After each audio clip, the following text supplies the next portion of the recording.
Hi, I'm Susan Page. I'm Aboriginal Australian of Baikinji descent through my father's family. I'm recording this presentation from Gadigal country and pay my respects to the traditional custodians of knowledge for this land and recognise that this will always be Aboriginal land. I started my career as a nurse and midwife, but at heart I've probably always been a teacher, whether teaching a new mother about feeding her baby, preparing engaging tutorials for students, or working with my colleagues to develop Indigenous curriculum.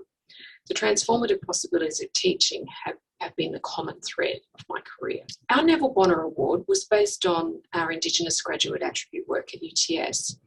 Our work of nurturing Indigenous PhD students in the Centre for the Advancement of Indigenous Knowledges, and the scholarship and leadership aligned with our work. From 2015 to 2018, I led an Indigenous Graduate Attributes project at UTS with my colleagues, as you see there, Michelle Trudgett and Gwen Bodkin-Andrews. It's the IGA project. Our application was very much based on the synergies of each of us brought to the IGA work and to our broader work in CAKE, and our shared drive, our dream really, to ensure enhanced outcomes for Indigenous peoples in higher education through recognition of Indigenous ways of knowing, being and doing. In mid-2000s, in the early part of my career, I was awarded a faculty and then a university teaching award with my colleague Sally Farrington. Collaborative work's a bit of a theme. On the strength of those awards, Sally and I applied twice for the Neville Bonner Award, way back then in the early 2000s, but we were unsuccessful. I wish I'd known then that it's not uncommon to apply multiple times before being successful.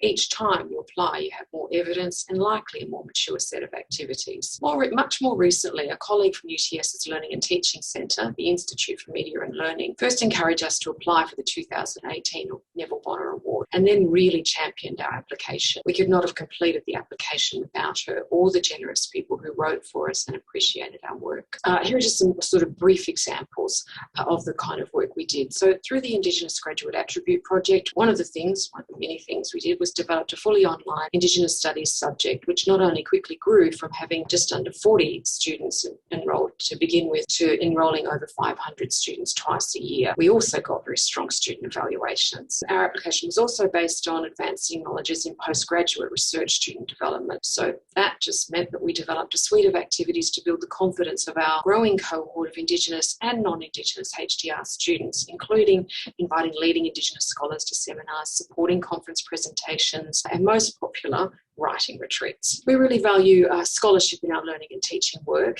not only to share our work, but to contribute to the growth of the Indigenous Studies teaching area. Part of our application, we drew on a published suite of 6 papers that came out of our Indigenous Graduate Attribute work, including a pedagogical framework for embedding Indigenous content in curriculum and a survey instrument for evaluating such curriculum.